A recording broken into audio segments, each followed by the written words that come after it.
they do each month.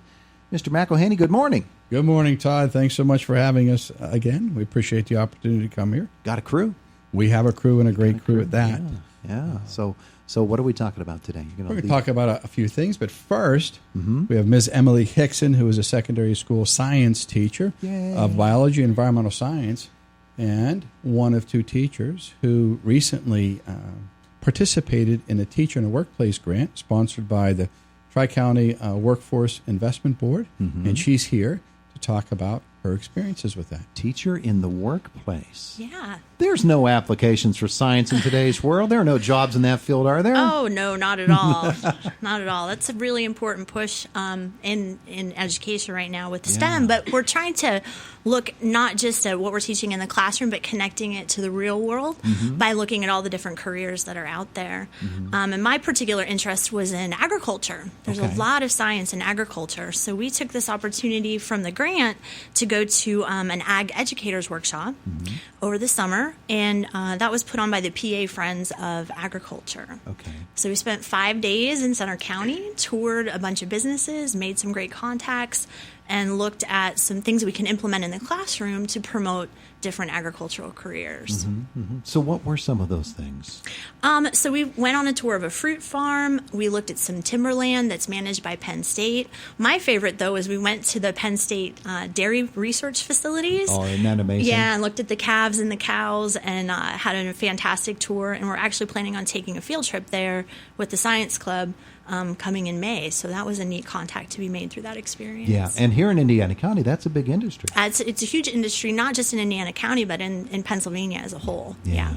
So you got yourself all kinds of, new angles from which to approach classroom teaching? Yeah, absolutely. So we can look at some of the things we already teach, like genetics, through the lens of agriculture. So I learned a ton about cow genetics, and I had absolutely no idea how that was manipulated.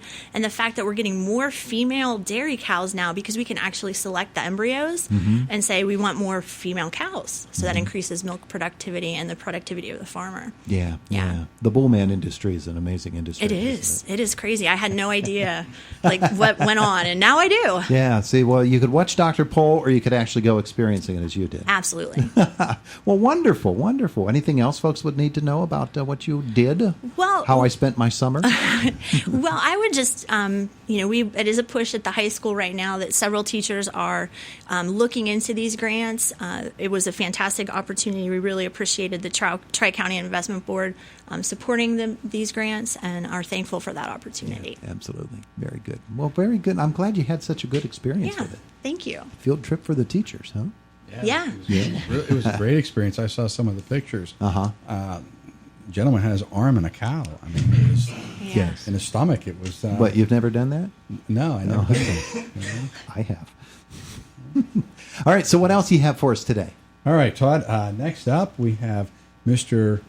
Hausman, who is here with a student. He'll introduce, talk about a really incredible academic achievement.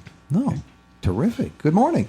Good morning. My name is Mr. Hausman, David Hausman. I am the school counselor here at Indiana High School. But today, more importantly, I have with me Julian Yerger.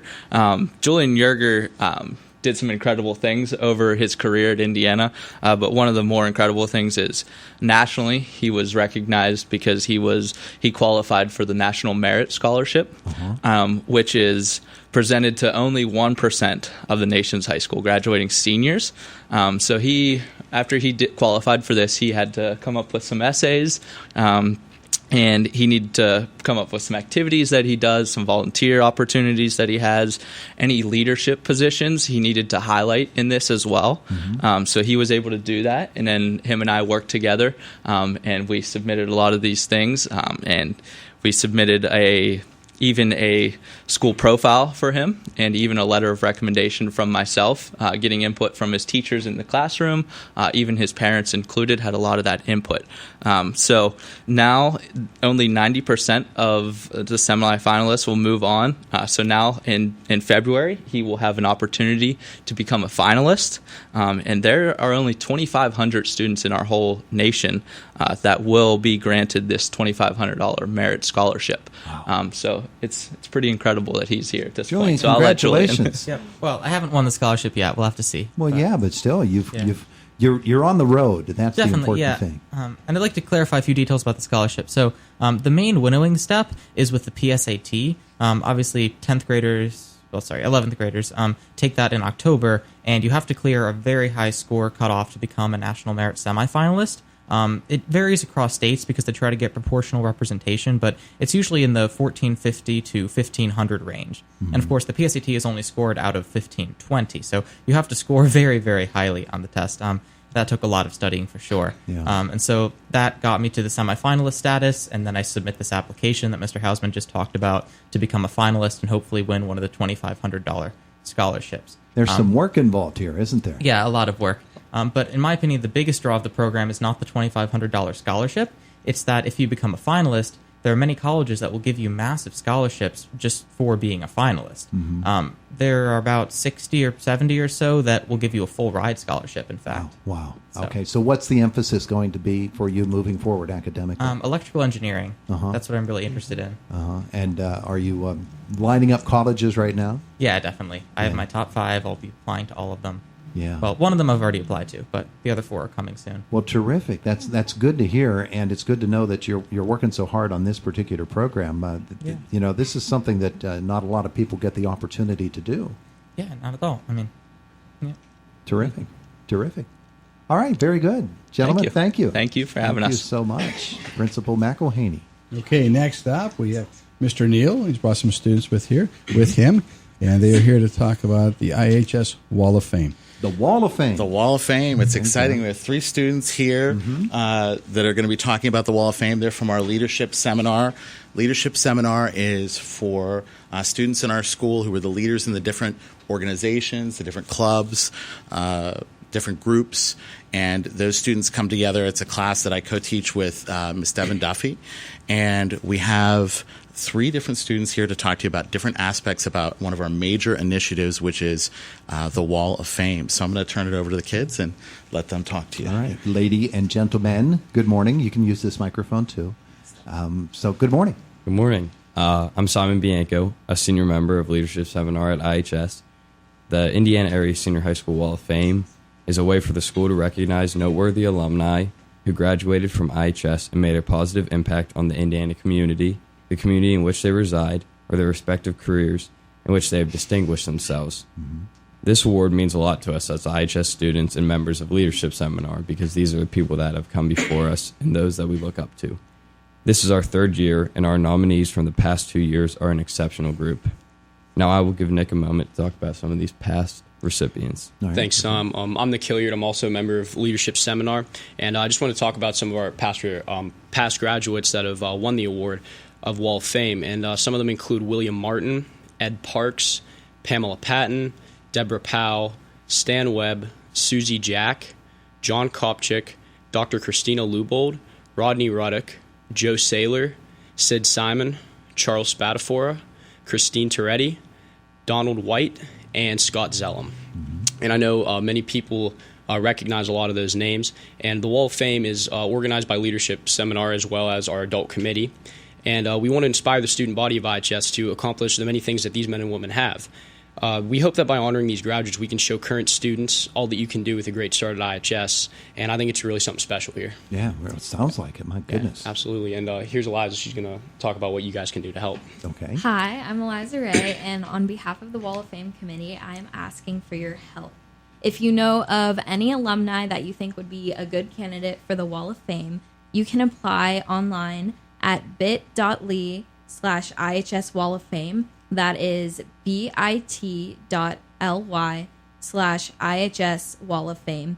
Or you could visit our IASD website for more information. A candidate to be eligible for the Wall of Fame has to have a distinguished career or made some sort of impact in their professional field, the Indiana community, or the community in which they reside now. They also must have graduated from IHS and attended here for at least 2 years and have no criminal record. If you prefer paper applications, you can also just call the high school and ask for one. But the Wall of Fame plays an important role in inspiring the next generations of IHS students, and we are asking you to help us accomplish this task. Through your help, we would like to show our students what can be accomplished with an IHS diploma. There you Thank go. you. Now, so, Eliza, since you're right up, Nick and Simon, you can come up as well.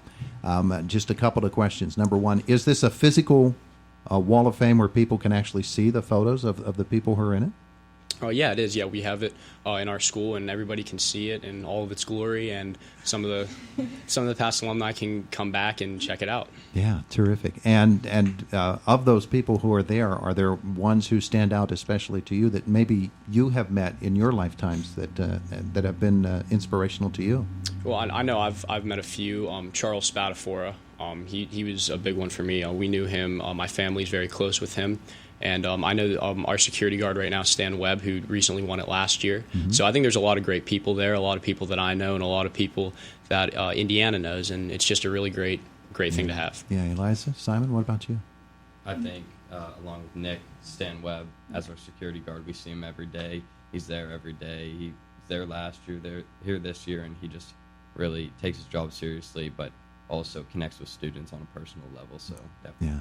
Yeah, very good. How many people are typically elected in a given year? It's usually 3 to 5, Mm-hmm. about 3 to 5 people. All right. So for folks, again, who want to make a nomination, what's the website? It is bit.ly, so that's bit.ly/IHS Wall of Fame. Very good. Thanks to all three of you for coming in for that presentation. Thank you. Principal McElhaney, come forward, sir.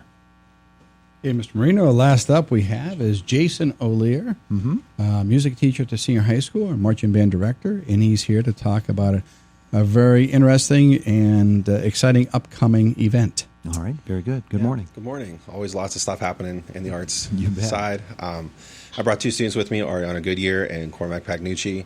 Ariana is going to talk about our band festival, our annual band festival we have this Saturday at the stadium. So if you want to talk a little bit about that. Hi, I'm Ariana Goodyear. BandFest, we have one every single year. It's 13 different bands from across the state that come in and they show their show to everybody else in PA. What I like most about it is the fact that it's like one of our last times to play as like a family, because marching band really is a family. And it's like one of our last times to play together and like just show our stuff, and it's a lot of fun. Afterwards, once everybody's done, we have our annual drill down, which is basically people marching like regular drill, and someone calls out what everybody does, and if you mess up, you get called out. And this year, actually, we have you can donate into each and every one of the directors' cups, and whoever gets the most amount of money can also go in and drill down for us as well. There you go. Which is also a lot of fun. Yeah, I'm liking that. My hamstring. Acting up. He's opting out already. How about Yeah. that? Yeah. How about that? Oh, it sounds like it is. It's a wonderful night. It's usually very cold, so you get a chill anyway. But when you hear the bands themselves, that's when you get the chill. Yeah. I like it a lot.